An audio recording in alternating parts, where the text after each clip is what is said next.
O'rtoqlar, obzorimizda noodatiy pogrushik, ya'ni elektricheskiy Sani 956i modeli bo'ladi. Hozir bu pogrushikimizni sizlar bilan to'liq obzorini birgalikda ko'rib chiqamiz. Dizaynlariga alohida e'tibor berib qo'yasizlar. Вообще lekin sochniy bo'lib turibdi ranglari ham.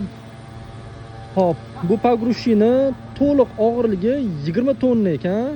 Maksimal gruzopodъемность 6 tonnagacha ko'tarib bera olar ekan. Hop, g'ildiraklarni o'lchamlari 23,5 ga 25 ekan. Полностью электрический pogrushik. Ko'sh hajmi 3,5 kuba. Ko'sh qaranglar, qanaqa katta bahaybatligini. Sizlar bilan hozir ichkarilarini ham ko'rib chiqamiz. Maksimal tezligi 40 tezlik ekan, lekin men o'zim hozir haydab ko'rdim. Lekin 40 dan ham tez yurganga o'xshadi. Dizayni lekin menga yomon yoqdi. Вообще chiroyli ishlab qo'yibdi.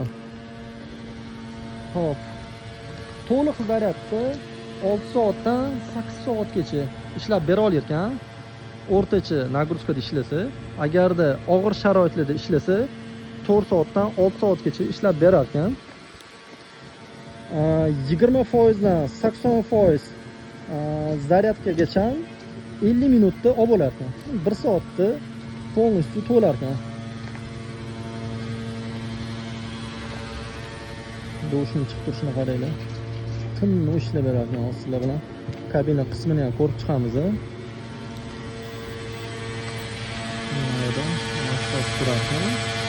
Zaryad qiladigan joylari mana yon tomonda. Mana shu yerdan zaryadga qo'ysa bo'ladi.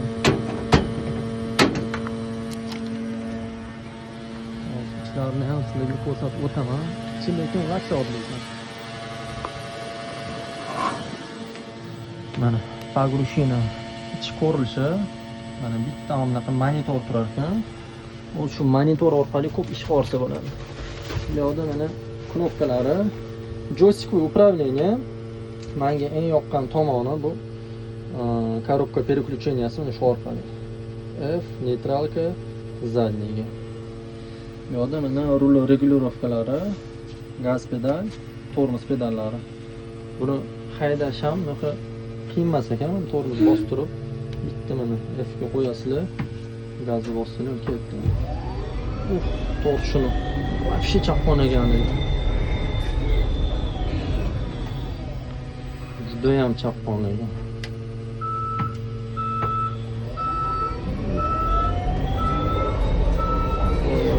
Yomon tortib ketar ekan lekin. Xullas buni olgan odam umuman solyarkani o'ylamaydi. Mazza qilib haydaydi xullas. Bizda simvoli bilasizlar, hozir solyarkalar ham toza emas. Bundan tashqari borgan sari solyarka narxlari ham oshib ketyapti. Hozirgi paytda zo'r tanlov deb bilaman pogrushiklarni. Borib bizda ham ko'payib ketsa kerak. Hozir bizda ham O'zbekistonda hozir kirishni boshlagan, o'zim ham xabarim bor. XMG Shantular ham olib kiryapti hozir. Agarda kimga shu pogrushik qiziq bo'ladigan bo'lsa, pogrushikni ham biz olib kirib beramiz. Kimga qiziq bo'lsa aloqaga chiqsanglar, chiroyli narxlarda qilib beramiz.